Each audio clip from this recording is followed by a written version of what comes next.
Hey everyone, I have a great story for this week, a classic Grimm Brothers fairy tale called The Elves and the Shoemaker.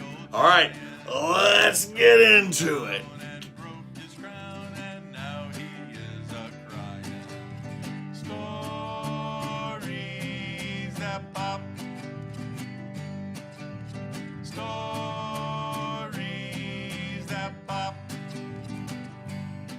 Do you know what a cobbler is? I'm not talking about the pie. It's one of my favorites, blueberry, cherry. I'll eat all of them. Oh, a cobbler is an old word for a shoemaker. Let me check this out. Let's see. My cobbler. I've got New Balance tennis shoes, and we'll just be putting those down right now.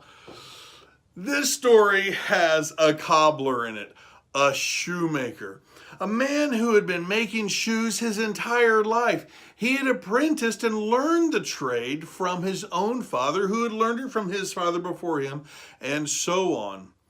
This man was getting very, very old, and he was tired and couldn't make shoes as fast as he used to. The quality had gone down as his hands began to shake with every single stitch within the leather. It got to the point where he could only make maybe one, maybe if he was lucky, two pairs of shoes every single day. As a result of that, he didn't have a lot of shoes that he could sell, which meant that the old cobbler was becoming quite poor. He and his wife, they didn't know what to do.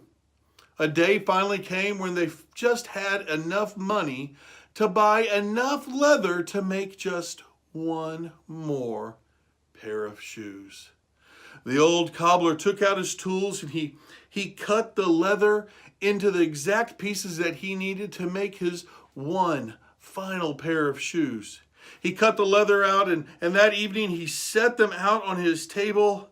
His hands were tired, they were shaking a little bit, and he said, "In the morning, I will put this final pair of shoes together." He went to bed, and he and his wife together, they prayed. They asked God to help them out, that this was the last pair of shoes that they'd ever be able to make. They didn't know how they were going to make a living after this. They asked God, "Please help us, please help us." And then they went to sleep. In the morning, they both woke up. The cobbler made it downstairs first. He turned on the lights. He looked at the table where his leather was set, and instead of just finding the leather, he found the pair of shoes had already been made. And he held them, and oh, the leather was supple and soft, and the stitches were as though a master cobbler had stitched the leather together. The laces were perfect in them. The soles were nice and sturdy. This was a pair of shoes that would last for many, many years to come. He had no idea where they came from, but he was thankful for them. At that moment, the door opened up. With the jingle jangle on the bell, a customer came inside, took one look at that pair of shoes, and said, "I must have those pairs if they fit. Those shoes look amazing." The cobbler set the customer down, took the shoes, slipped them onto his feet. It was perfect. It was like his toes were getting a nice hug. Oh, the customer walked around with these shoes on. He said, "The asking price, what you're asking for these shoes? No. These shoes are worth so much more. I am going to give you twice the amount of money you're asking for this pair of shoes." "No, I will not argue with you. You are going to take my money. These shoes are the best shoes I have ever seen in my life." The old cobbler took the money, and with that money, he now had enough to go back down to the leather store and buy enough leather to make two pairs of shoes. He purchased the leather, brought it back home, cut the leather out to make the two pairs of shoes, set them on the table, and thought, "I'll finish you in the morning. I'm too tired tonight." He went back to bed with his wife. In the morning, he woke up, and he looked at the table, and of course he found two pairs of perfectly made shoes. The same craftsmanship of the first pair of shoes. He held them in his hands and he was absolutely amazed. Customers came in through the doors and they began to argue over who was going to buy which pair of shoes. As a result of that, he sold both pairs of those shoes for twice the amount of the original asking price and now had enough money to go back to the leather store and buy enough leather to make 4 pairs of shoes. He went back that night, and you guessed it, he cut out the leather, laid them out on the table, went back to bed, and in the morning he now found all 4 pairs of shoes had been made.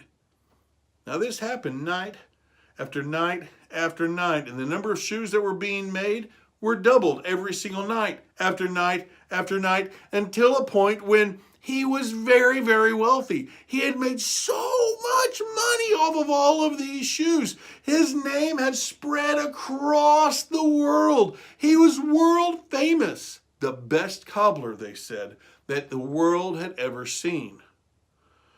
Very wealthy, very famous. The old man and his wife, after many years of this, finally decided, we really should find out how these shoes are being made. Who has been helping us all of this time? The cobbler agreed. So that night, they went downstairs and they hid. They waited and they stayed awake. Round about midnight, they could hear a sound. The sound of a creaking door. And then tiny little footprints walking over towards the table where the cobbler had already cut out the leather, waiting for them to be made into fancy shoes. The cobbler and his wife looked over and they saw that standing before them on the table next to the leather were 2 elves, as naked as the day the good Lord had made them. The shame of it. But they got to work and they made all the shoes. They were just as good as all of the shoes that they had previously made in the nights and the years before. In the morning, the cobbler and his wife got up and they sold all of those shoes, and they got to talking. And they said, we really ought to do something for these poor elves. They're coming in here naked as a jaybird and they're fixing our shoes for us, and then we're going out selling them and we've got all the wealth. That doesn't seem right. That doesn't seem fair. We need to give them something in return. So the wife decided, well, I can stitch together nice hats for these elves and fine pairs of clothes. And you are still rather gifted at making shoes. You could go ahead and make some shoes just perfect for those little elf feet. The cobbler agreed to this. It was a good plan. So they took some time and they began to stitch together the clothes and haberdash the hats and cobble the shoes together. It took a few days for the old couple to do so. And in the meantime, they always left leather out for the elves to turn into shoes.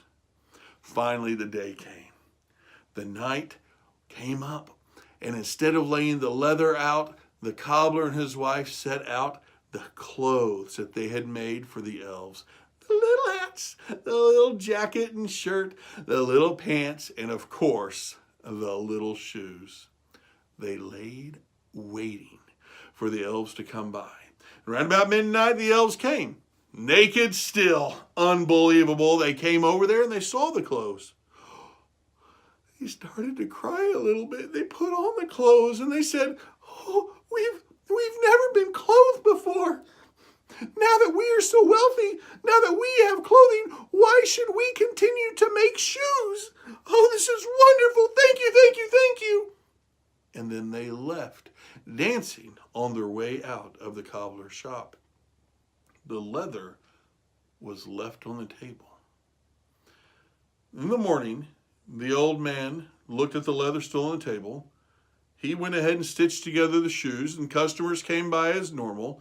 And the old man had learned a few things by seeing how the shoes had been made, and he in fact didn't create a master pair of shoes. Night after night he would leave the leather out, but the elves never returned. But the old man was not sad about this. No, because the elves had given him a great gift. He and his wife were no longer poor. They had great wealth. They had learned many things about what it would be to cobble shoes. His name had spread across the world. and they had helped these two elves go on with their lives. And they all lived happily ever after. Hey, and I want to give a quick shout out to my buddy Adam, who has been enjoying Stories That Pop so much that he started his own storytelling business called Stories That Erupt. Thanks, Adam, man. Good luck telling your stories. I bet they're going to be awesome. You are an amazing kid. Keep at it, buddy. All right, question of the week. I want to know, what is your favorite cobbler? Is it shoemaker pie? Come on, that's disgusting. Nobody likes to eat. Some people might like to eat shoes, but that's weird. Is it shoemaker pie? Is it cherry pie, blueberry pie? What is your favorite cobbler? I want to know, and then I'm going to go eat some. Excuse me while I'm going to go eat some cobbler real fast. I need a cobbler to cover up my dinosaur socks. Help me. Somebody give me some shoes. Hey, if you like this story, I want you to go ahead and punch that subscribe button. Punch that bell for notifications. Give us a thumbs up on this video and into the other videos that you might have liked. Check out more videos to come on Stories That Pop. They're going to be popping up all over the place. See you next week.